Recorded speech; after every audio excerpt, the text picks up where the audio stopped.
This meeting is being recorded.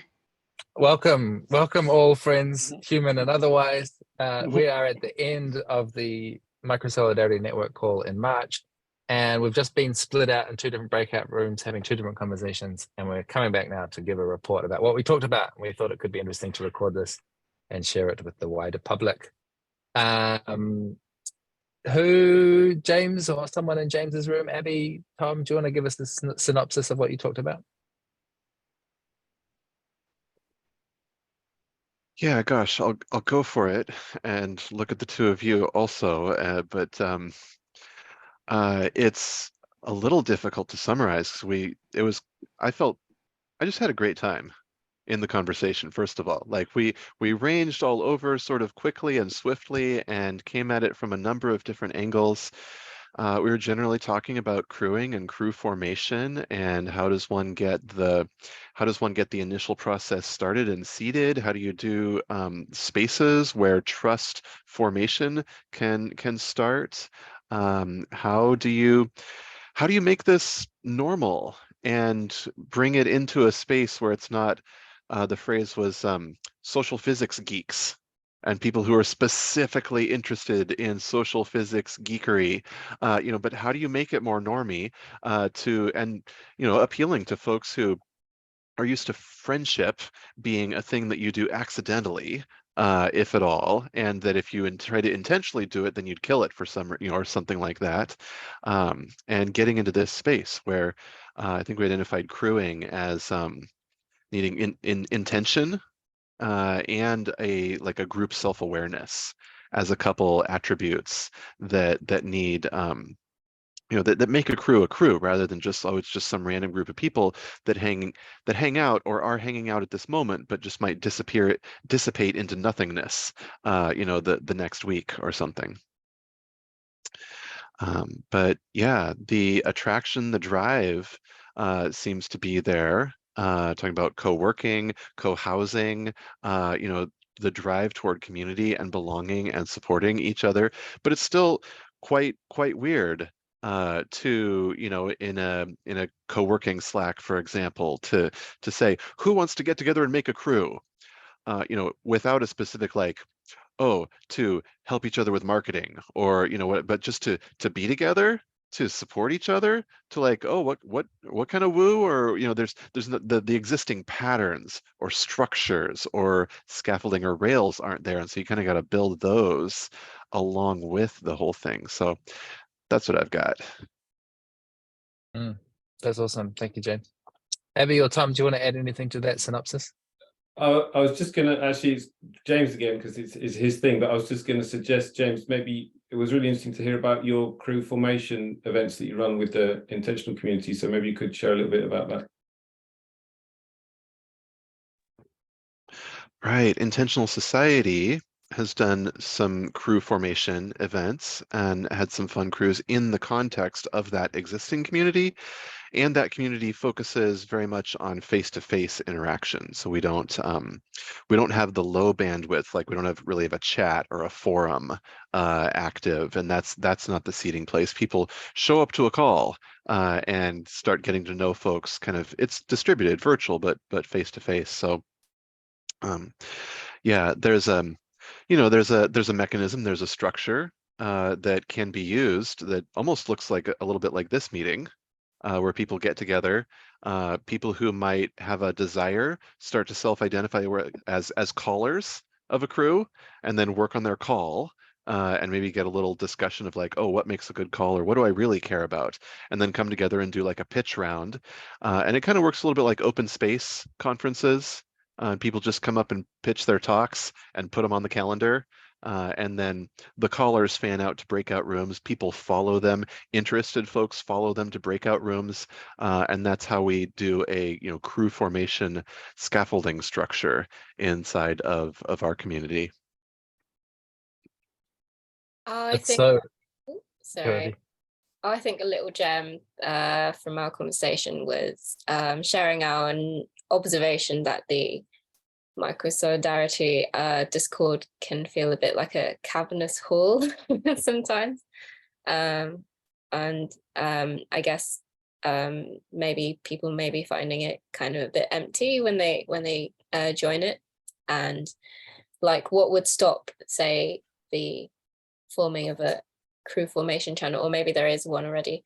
I'm not very active on the Discord because it's not my own it's not a platform that I'm very familiar with, and then it raised the noticing that maybe a lot of like connections in Microsolidarity are very much kind of outside the Discord in some ways, and for me personally is very much on Twitter, and that's how I keep in touch with most people that I got to know through Microsolidarity.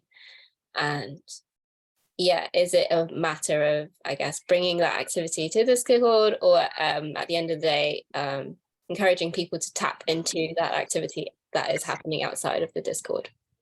Yeah. Yes, very good question. I share your experience of the cavernous hall. I'll just say briefly that anyone that wants to bring some experimental facilitation energy to Discord, you can count on my support.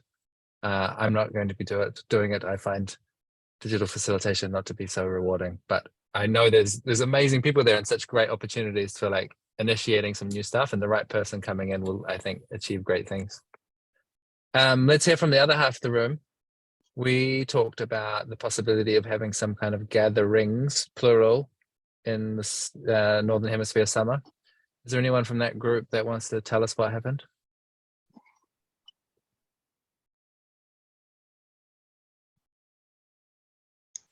Happy to summarize and be added to.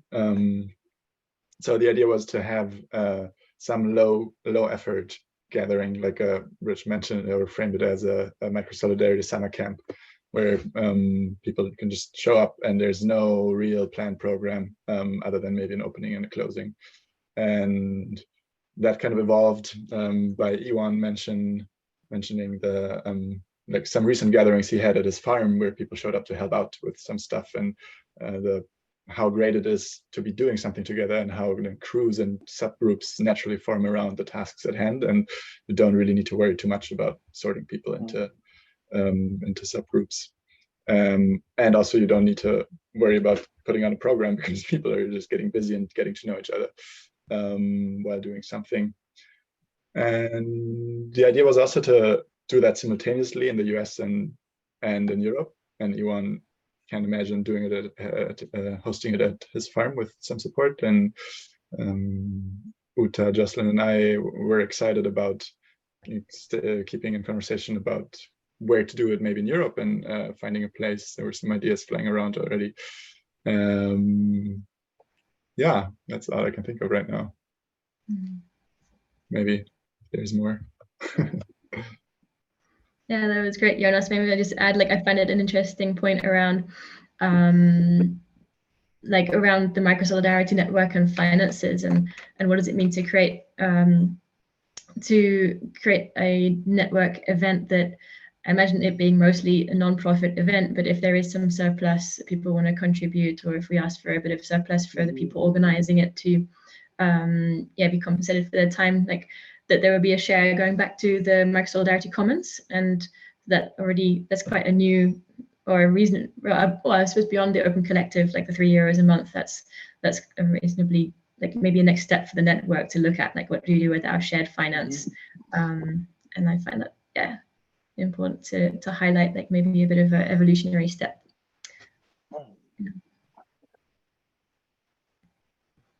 Ewan, I'm wondering if you could say a couple of words about what you've experienced in sort of similar camp type things at your place, just to give us a picture. So we've had, like, I guess 4. We had 1 in October and 3 since January, and we've had basically up to about 25 people, and it's a mixture of people camping and like staying inside, because we have like a tiny house, a bus, a yurt, and some guest rooms inside.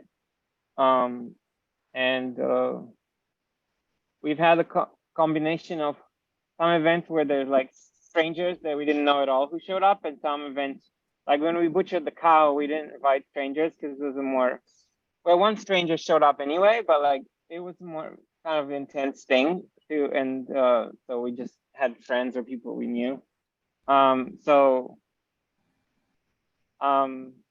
let's see. Yeah, it's been really great.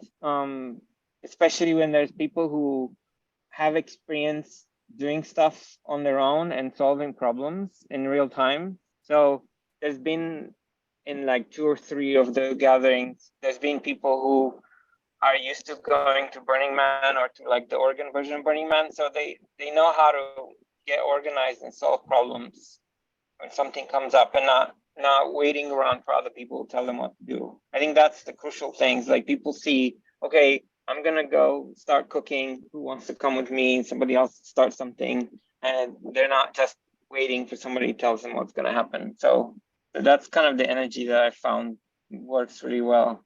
When there's like initiative to do different things that come from multiple places. Yeah.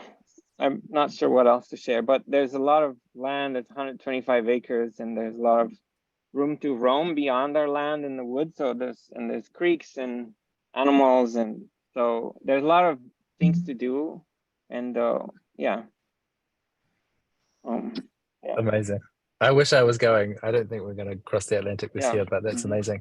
I was wondering, should we do them simultaneously or allow people to be able to go to both? yeah.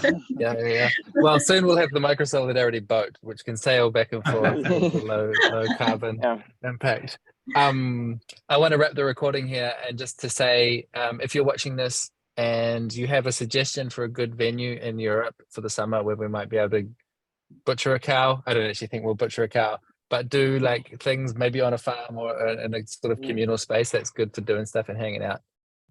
Please leave us a comment or join the cavernous empty void of the Discord.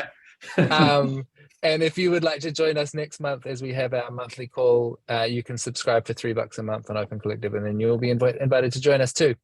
I'm going to press stop there. Thanks, ghostly listeners from the next dimension.